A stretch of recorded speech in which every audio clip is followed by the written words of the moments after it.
I think I promised that I'm going to make a video of this Kaiweets Kets02 model.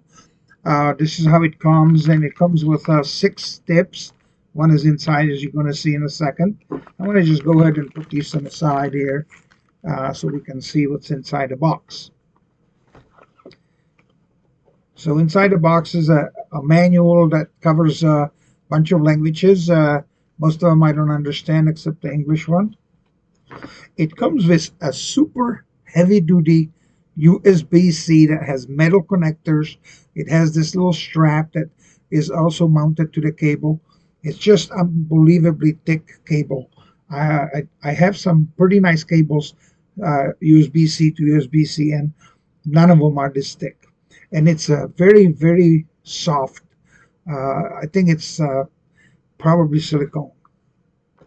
Then it comes with a power supply. That's very smart, by the way. This one is a 65 watt.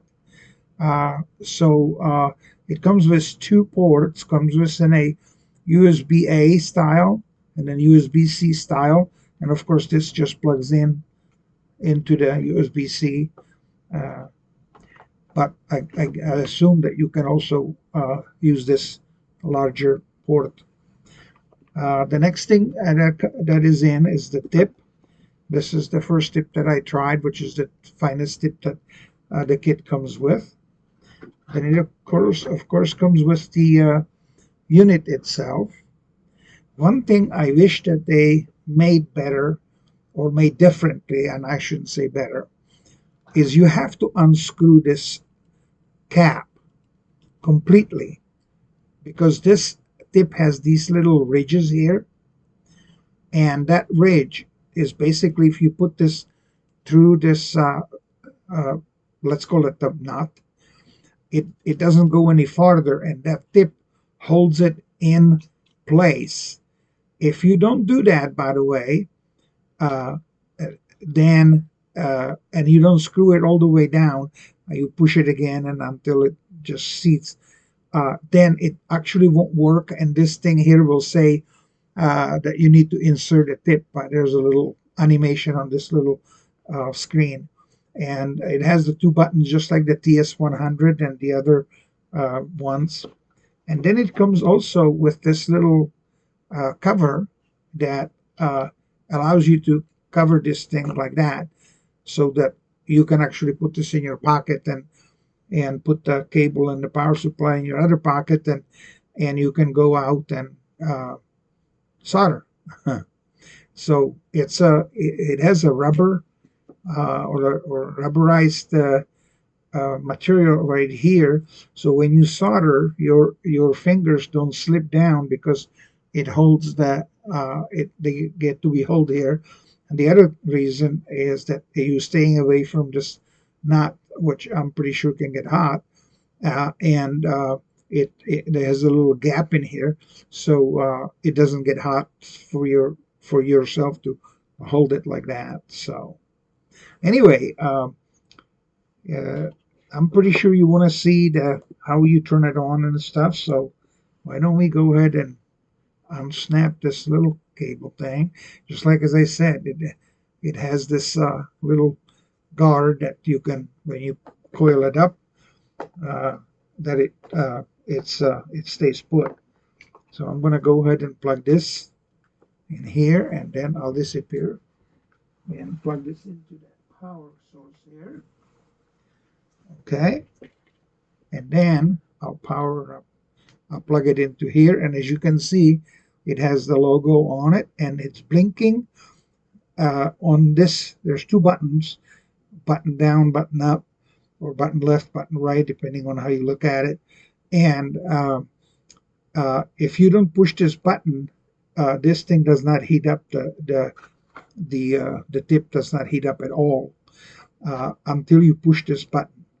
And the manual explains, by the way, all the menus. Oops. Tony and uh, his knocking the camera off here. uh, anyway, this manual explains pretty well how you set things up, and what you hold, and what you get when you push these buttons. Uh, so it's really, really well done.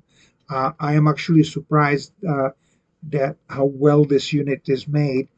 If you bought this and it would says Heiko on it, or Heiko, I don't know how to pronounce the Heiko, but I bet you that it would cost a lot of money.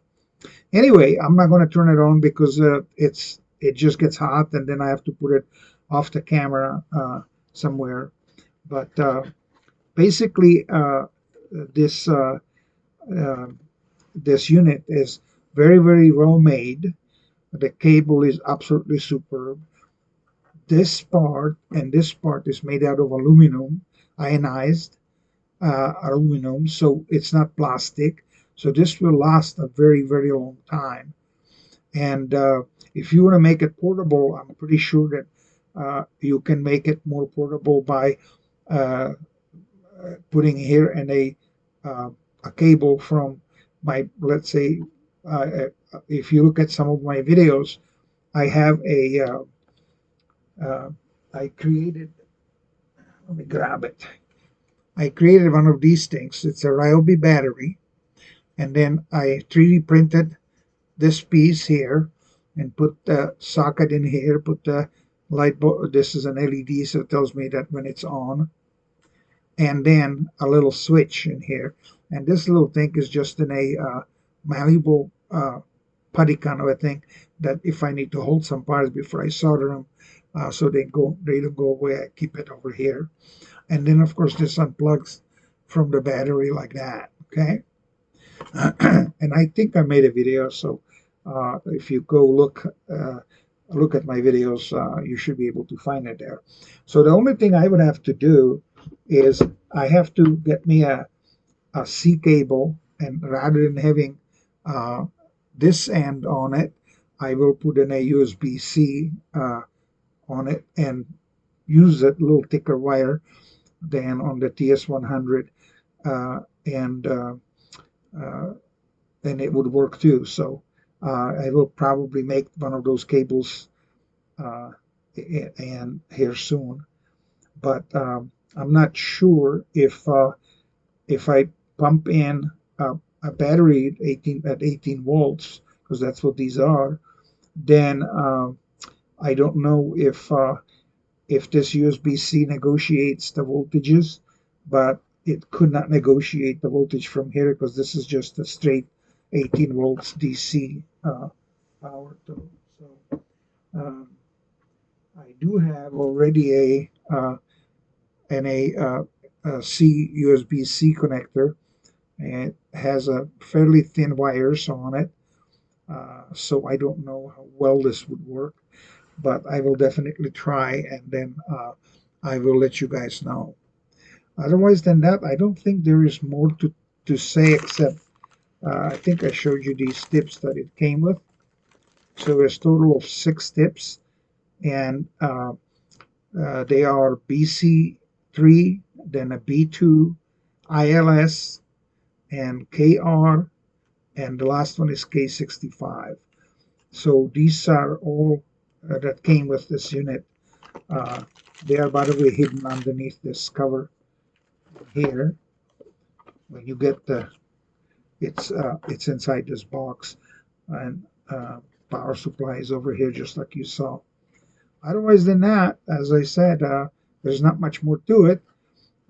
It's a really nice heavy-duty pencil style or pen style uh, soldering iron. I hope you liked this quick little overview of this nice Kaiweets soldering iron. You have a great day again.